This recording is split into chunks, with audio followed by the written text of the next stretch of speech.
मतदार यादीतील घोळ काय थांबता थांबेना, कारण पिंपरी चिंचवड शहरामध्ये एक अजब घटना घडली आहे.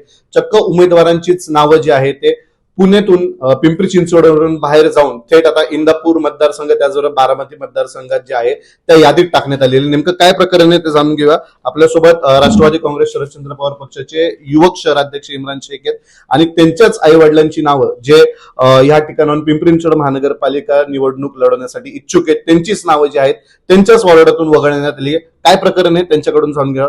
इम्रान भाई, असं समजते तुमचे आई वडील जे आहेत ते इच्छुक आहेत महानगरपालिका निवडणूक लढवण्यासाठी आणि चक्क आता त्यांचंच नाव जे आहे ते वगळण्यात आले या यादीमधनं. थेट त्यांची नावं आता इंदापूर आणि बारामती मतदारसंघात टाकण्यात आली. काय प्रकरण नेमकं काय सांगा.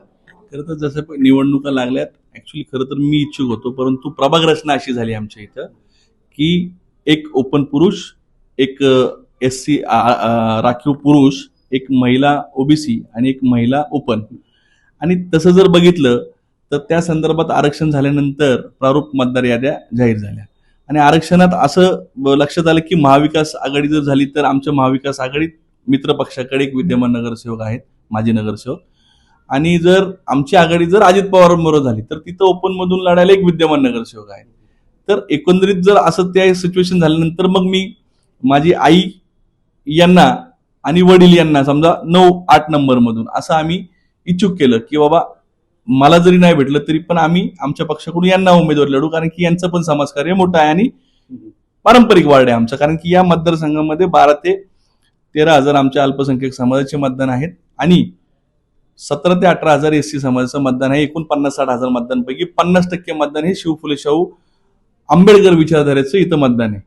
आणि त्या संदर्भात आम्ही तयारी केल्यानंतर प्रारूप मतदार यादी आल्यानंतर आम्ही बघितलं 3 ते 4 हजार लोकांची नावं इकडे गेलती, तिकडे बालाजीनगर वॉर्डातली नावं इकडे नेहरूनगरमध्ये आली होती. तर त्याला हरकती घेण्याची एक प्रोसेस होती. आता हरकती आम्ही प्रभाग क्षेत्रीय कार्यालयामध्ये घेतल्या की यांची आमच्या आई वडिलांची नावं इंदापूरमध्ये आणि बारामती मतदारसंघामध्ये गेलेली आहेत. त्यांच्या हरकती त्यांना डॉक्युमेंट जोडून दिले, त्यांनी आमच्या घरचं व्हेरिफिकेशन केलं, त्यांनी आमचा सगळा पत्ता तपासला, घरातले फोटो काढले, सगळं केलं. त्याच्यानंतर त्यांचं म्हणणं असं झालं की तुम्ही निवडणूक अधिकाऱ्यांशी बोला, आम्ही फक्त हरकती घेऊ शकतो. कसं भोसरीतलं नाव चिंचवडला गेलं असेल, चिंचवडचं पिंपरीत गेलं असेल, शहरातली जी नावं आहेत इकडचे प्रभाग चेंज झालेली त्यांचीच आम्ही हरकतींना परत नावं त्या यादीत आणू शकतो. परंतु तुमचं नाव हे मतदारसंघाच्या बाहेर गेलेलं आहे. मग आम्ही मतदारसंघाच्या बाहेर गेलेलं आहे असल्याने आम्ही वरिष्ठांशी म्हणजे त्या पुढच्या जे अधिकारी आहेत त्या संदर्भात त्यांच्याकडे कलेक्टर ऑफिसच्या माध्यमातून तिथे गेल्यानंतर त्यांनी आम्हाला असं सांगितलं की ह्या याद्या ज्या आहेत त्या जुलै 2025 पासूनच्या ग्राह्य धरलेल्या आहेत. आणि जुलैच्या आधी आम्ही शेवटचं मतदान केलं होतं माझ्या आई वडिलांनी, आम्ही सगळ्यांनी भोसरी विधानसभेत, भोसरी मतदारसंघामध्ये. बरोबर, आम्ही कशाला बघू ना की आमचं नाव कुठे आहे. आता ज्या प्रारूप याद्या आल्या तेव्हाच आम्ही बघणार, साहजिक आहे ना ही गोष्ट. आता त्या सगळ्या संदर्भामध्ये असं झालं की त्यांचं म्हणणं असं आलं की 2 तारखेला काल निवडणूक झाल्या. आता बारामतीत जेव्हा त्या प्रारूप याद्या झाल्या होत्या किंवा इंदापूरच्या जेव्हा त्या प्रारूप याद्या जेव्हा निघाल्या होत्या, तुम्ही बारामतीमध्ये हरकत घ्यायला पाहिजे होती, तेव्हा तुमचं नाव इकडे आलं असतं. आम्हाला माहितच नाही ना, आम्हाला स्वप्न थोडी पडले ना आमच्या वडिलांची आई वडिलांची नावं बारामतीला गेलाय, कुणाचं इंदापूरला गेलाय म्हणून. आम्ही कशी हरकत घेणार. आम्हाला जेव्हा इथं कळालं तेव्हा आम्ही हरकत घेतली. तर ते टेक्निकली पॉइंट जर केला तर सगळ्यात मोठा प्रश्न आहे की अल्पसंख्याक समाजातून एखादा माणूस जर समजा निवडून जात असेल किंवा या त्या मतदारसंघात त्यांची संख्या जास्त असेल, त्यांचा जर संभावित उमेदवार असेल तर त्याचं उमेदवारीच बाद होईल ना. कारण की नियम असा असतो की पिंपरी चिंचवड शहरामध्ये मतदान पाहिजे. तुम्हाला कुठल्याही प्रभागात थांबायचं असेल तर शहरात मतदान पाहिजे.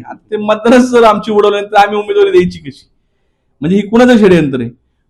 कुठला BLO ला यांनी मॅनेज केलेले. आम्ही तर अर्ज केलाच नाही की आमचं मतदान, आणि आमचं कोण नातेवाईक बारामतीत राहत नाही ना इंदापूरमध्ये राहत नाही. वडील आपल्यासोबत आहेत. खरं तर तुमचं नाव आणि तुमच्या पत्नी यांचं नाव आता इंदापूर आणि बारामती मतदारसंघात गेलेलं आहे. नेमकं काय प्रकरण, तुम्ही याआधी कुठला अर्ज केला होता, तुमची काय बारामतीत काय घर आहे का, त्या ठिकाणचं कुठलं ऍड्रेस प्रूफ आहे तुमचं. सर्वात पहिले सांगतो, आम्ही जवळजवळ 35-36 वर्षापासून इथेच मतदान करतोय आणि अर्ज तिथं फार लांब राहिलं. आम्ही कधी त्या भागात कधी गेले नाही, जाणं नाही, येणं नाही, किंवा मित्र नाही किंवा पाहुणे बी नाही त्या एरियामध्ये. असं ते आम्हाला जसं कळलं तर आम्हाला शॉक झालाय आता आम्हीच सांगतो की आमची मतदानाची नावच आम्हाला परत ते हवेत. तर आता ह्या प्रकरणात गंभीर दखल घेतली गेलेली आहे. स्वतः आपल्या पक्षाचे माजी मंत्री असलेले जितेंद्र आव्हाड असतील, रोहित पवार असतील, यांनी देखील ट्विटच्या माध्यमातून शंका व्यक्त केलेली आहे. त्यांनी देखील नाराजी व्यक्त केलेली आहे. नेमकं आणि असं देखील समजतं की तुम्ही इच्छुक होता, मात्र काही कारणास्तव तुम्हाला लढता येत नसल्याने तुम्ही आई वडिलांचं नाव पुढे केलं, त्यांनी तयारी सुरू केली होती. मात्र आता हे दोन्ही उमेदवारांचीच नावं जी आहेत ती वगळण्यात आली. नेमकं कसं पाहते या संपूर्ण प्रकरणाकडे? हा संपूर्ण एक षडयंत्राचा भाग आहे. आणि माझा थेट आरोप आहे विरोधकांवर की त्यांनीच हे जाणून बुजून केलेलं आहे. कारण की सगळ्या वॉर्डातले इक्वेशन सगळ्यांना माहीत असतं की कोण इच्छुक आहे, कोण कोणासमोर लढल, आरक्षण पडल्यानंतर सगळ्या गोष्टी ह्या पूर्ण शहरात क्लिअर होत असतात. हे काय नवीन गोष्ट नाहीये. म्हणजे इथं या वॉर्डात त्याचं आरक्षण पडलं तर याचा हा माणूस थांबू शकतो, त्याचा थांबू शकतो, आघाडीत ह्याला तिकीट मिळू शकतं. हे काय छोटी मोठी म्हणजे छोटी स्थानिक स्वराज्य संस्थेला या गोष्टी क्लिअर होत असतात. आणि या पार्श्वभूमीवर जर असा घटना घडत असेल तर ही खूप गंभीर गोष्ट आहे.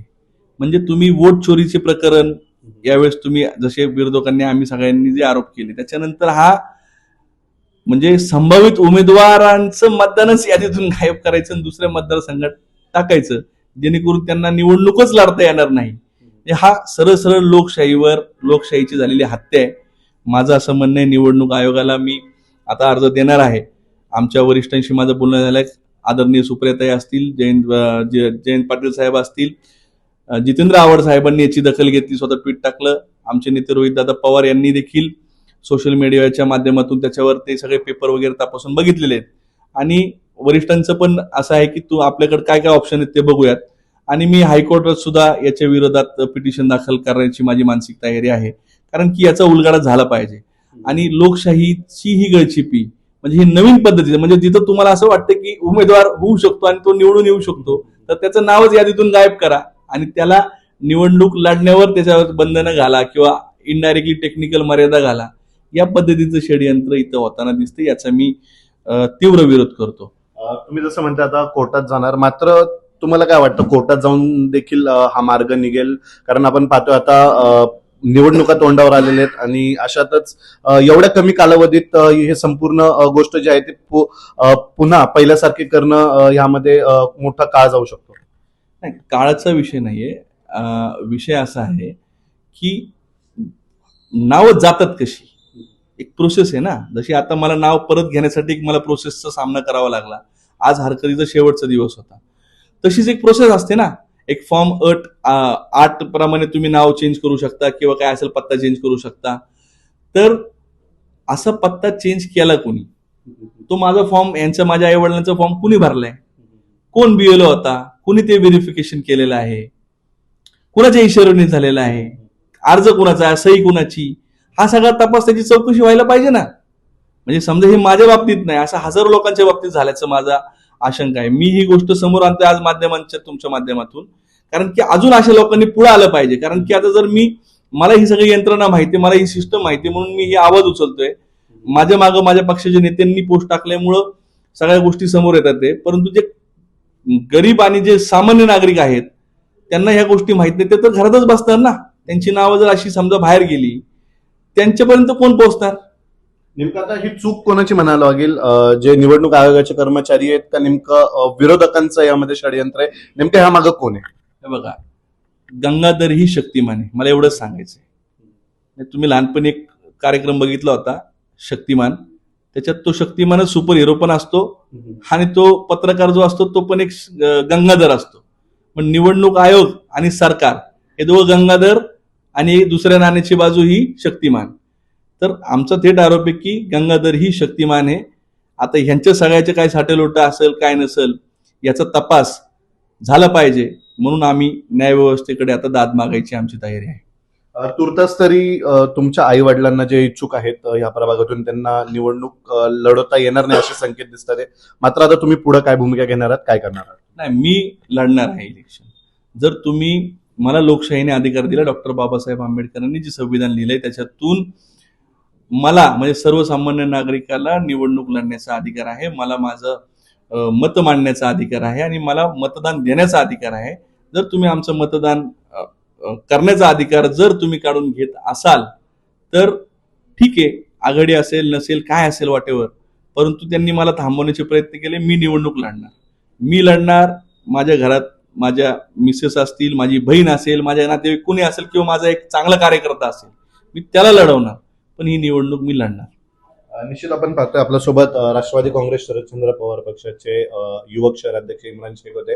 खरं तरी फार गंभीर बाब आहे आणि यामध्ये आता ते हायकोर्टात जे आहे ते दाव घेणार आहे. मात्र तुर्तास जर आपण या संपूर्ण प्रकरणात पाहिलं तर ते त्यांचे जे आई वडील होते जे ह्या प्रभागामधून लढण्यास इच्छुक होते, त्यांचीच नावं आता चक्क बारामती आणि इंदापूर या 2 मतदारसंघामध्ये जे आहेत ती हलवण्यात आलेली आहे. आणि आता सध्या त्यांच्यावर ही नामुष्की आहे की त्यांचे आई वडील या भागातून निवडणूक लढू शकत नाही. मात्र तरी देखील त्यांनी सांगितले की लोकशाहीने मला अधिकार दिला आणि मी निश्चितच यामध्ये कुठला तरी मार्ग काढेल आणि कोणाला तरी उमेदवारी देऊन आम्ही ही जागा लढवणार. व्हिडिओ जर्नलिस्ट भानुदास शिवरायचं, प्रसन्न तरडे, आपला आवाज, पिंपरी चिंचवड.